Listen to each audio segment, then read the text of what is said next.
All these women who had, however brief or limited it was, they must have also felt special in some way. Compulsive philanderer is a term that's been used, sex addict.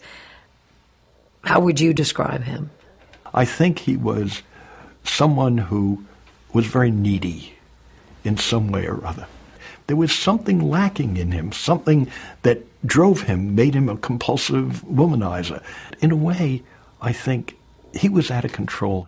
There was a pregnancy scare. There was a moment when you thought you were pregnant with the president's child. Yeah. It was the first fall when I went back to Wheaton. And luckily it was just a scare.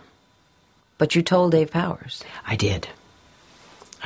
He said that he would put me in touch with someone who would put me in touch with someone who would put me in touch with someone down the line, and if I should need help. I mean, okay, you're taking a risk now that you're having an affair with a girl, but taking a risk that you could get someone pregnant? You're the president? It seems mind-boggling. I know, but I think it's part of the whole sense of entitlement. It is almost unimaginable that he would engage in so much risk-taking, but I think it was part of his personality.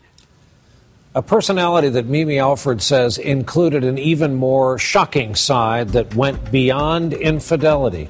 John F. Kennedy was the youngest man ever elected president and the youngest president to die in office at just 46 years old. In his final months, both he and Mimi Alford had enormous upheavals in their personal lives. That's where this final part of Meredith Vieira's report begins. Of 1963, her second as a White House intern, Mimi says she'd been involved with President Kennedy for a year. And yet there wasn't so much as a hint of a press leak. Historian Robert Dallek says even if anyone in the media was suspicious, no one was going to say a word. This was out of the question. In the 1960s, they were not going to write about a president's private life. It just wasn't appropriate at the time. That summer, Mimi was in charge of photo sessions in the Oval Office, which meant she saw the president almost every day. But because the First Lady was pregnant, Mimi says she had limited access to him after hours. Then in August, the Kennedys' baby Patrick died, a day and a half after he was born prematurely. At the same time, Mimi was getting serious with Tony Fahnestock, a college student she'd been dating since the beginning of the year. All of it meant her relationship with President Kennedy was changing. I think just everything, the dynamics, everything had changed. I had my relationship with Tony, and I was seeing Tony, and so maybe the president was sort of letting me go, in a way. 3 weeks after the death of the Kennedy baby, Mimi and Tony got engaged. And soon after, Mimi says she and the president stopped being sexual partners. The last time she saw him was at the Carlisle Hotel in New York on November 15th. She says he gave her $300 as a wedding gift and promised to call when he returned from Texas. 7 days later, he was dead. President Kennedy was assassinated today in a burst of gunfire in downtown Dallas. Mimi was with her fiancé when they heard the news. I could hardly breathe. I was so in so much pain. Here was Tony, who I was going to marry, who I loved.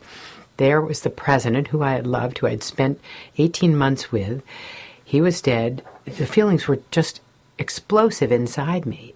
And then Tony looked at me and he said, What is more? What's wrong with you? And then I told him the truth. And what was his reaction? Tony's reaction was emotionally violent.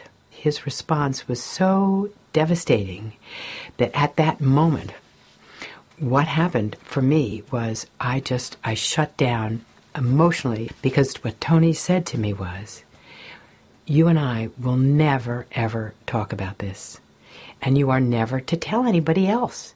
So Mimi buried her secret, becoming Mrs. Fahnestock in January of 1964. A few months later, she got rid of all the gifts President Kennedy had given her, including a photograph of himself. Did he say anything on that picture? He write anything on that picture? Yes, he did. Warm regards and best wishes and appreciation, and then he said, and no one will ever know what I'm really appreciating. I cut it into pieces and threw it out. I was forgetting everything. In a sadly similar twist of fate, Mimi lost her first baby. He died shortly after being born of the same underdeveloped lung syndrome that had taken the Kennedys' baby the year before. Mimi later gave birth to 2 healthy girls, working occasional part-time jobs while her husband pursued a career in finance. In 1990, their difficult 26-year marriage ended in divorce. And slowly, Mimi says she came to understand that the secret she was suppressing was destroying her life. Was the biggest impact on your life not the affair with the president, but keeping it a secret? Yeah. It disconnects you from people. What was the matter with me? Why couldn't I have a decent relationship with a man? Why couldn't I have a real relationship? It wasn't until 2003, when historian Robert Dallek mentioned her in his biography of JFK, that Mimi even told her own daughters about the affair. 2 years later, she married Dick Alford, and as she finally began to feel genuinely happy, she realized she was actually grateful to Dallek for outing her. That was the beginning of sort of unraveling this whole story for myself. Telling the truth and not hiding, not thinking that I needed to hide. You've said, Mimi, that you're not ashamed of what happened, but you also have acknowledged that in so many ways it devastated your life. It certainly was a devastating start to my adult life. If you could have done one thing differently, what would you have done? I would have told my parents, because I think they died not knowing all of me, and I think they would have been very accepting. So it would not have been, I wouldn't have started up the affair. No. I don't actually regret that I had the affair with President Kennedy. It was too much fun. Despite all the pain it caused. Despite all the pain it caused. What an incredible conversation. And now I'm going to do the same thing everyone has done who has encountered you for the past several days and ask you, what did you make of her? Well, you know, it's interesting. I think that she is somebody who's still struggling with this. She lived with this secret, don't forget, for 50 years. I found her credible, as best you can, obviously, because you can't corroborate all of those facts. But I also felt that she's very emotional about the president. She still holds him in very high regard, but she had this need to unburden herself. And I believe that when Dallek outed her in 2003, she's grateful to him because finally she was able to really deal with it in her life. And that's what the past few years have been like for her. I asked her, why now? And she said it took her so long to get to the point to actually have the book published. The date was pushed back several times because she just wasn't quite ready. And even now, when I asked her about, were you really special or you just want to think you were? It was as if she hadn't even thought about that before. So I think she's still processing it. Now, she's a New Yorker, and I see some photos of her at a desk in a workplace. Other than raising 2 children, what all has she done? Well, for a while, before she had her daughter, she worked for the state Republican committee, believe it or not, in New York. And then she worked for the Attorney General's office in Massachusetts when her husband at the time, Tony Feinstock, was getting his MBA from Harvard. After her divorce from Tony, she went to work for a church in New York, coordinating their audio system, their audio files. And then when she was married to Dick, when she got married to Dick Alford, then she moved up to the country with him. And I also learned in conversation with you here tonight there were other trinkets and gifts from President Kennedy she was left with. Yes, besides the picture, he gave her a couple of pieces of jewelry as an engagement present, and she actually pawned those. She tore up the picture, she pawned the jewelry, and the $300 that he gave her as a wedding present, she bought a suit with that. And she gave the suit to a thrift shop. So she really wanted to try to erase that past, but you can't erase who you are. That's what she discovered. Well, to that end, to erasing the past, I learned there was also another snippet of conversation not included tonight about kind of perhaps closure. Yeah, we talked about it, if she's ever, since the outing, had any sense of closure. And she told me the story that is not in the book. I want to share it with you now. Okay. For years, I wanted to dream about the president. And in 2005, I had a dream about the president. I was my age now, and he was young. We were just in a hallway where there were all these doors. And he was sort of standing there looking kind of shy, and the way he looked at me a lot. And I was standing there with my hands on my hips, and I just said, well, you don't have to hide me anymore. Wow. So, you don't have to hide me anymore. Yeah. I'm not a secret anymore. I'm not a secret anymore. So Think about that, yeah. The dreams in 2005, the affair was 1962.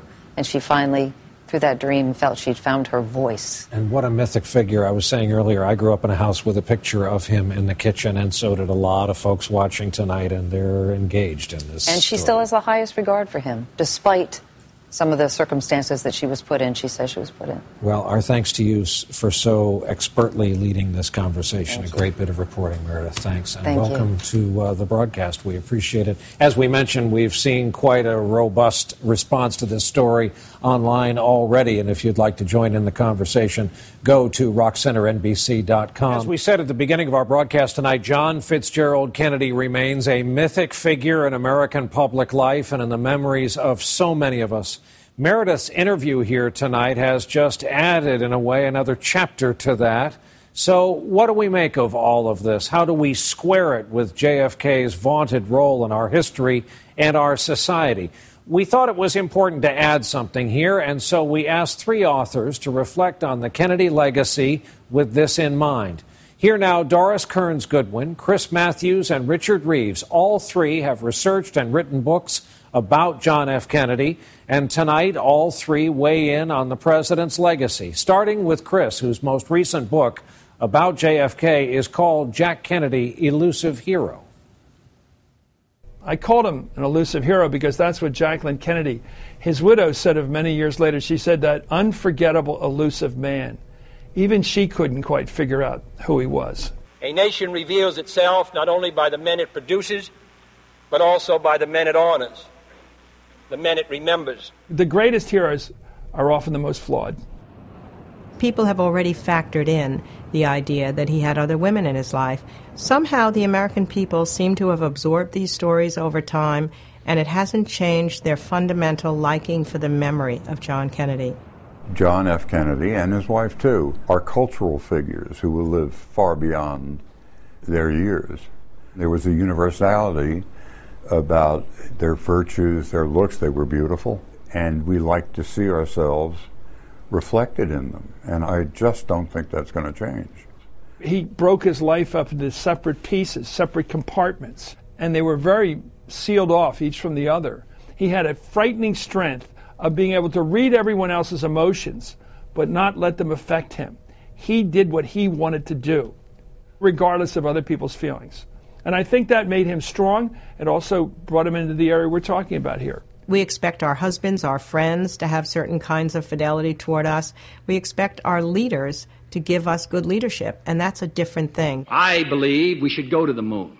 You can feel a sense of disappointment, but it doesn't mean that you're judging them completely differently as a result of finding out something like this. I certainly never saw a single instance where his private life or his health affected national policy. And his health was a much more hidden secret than the womanizing was.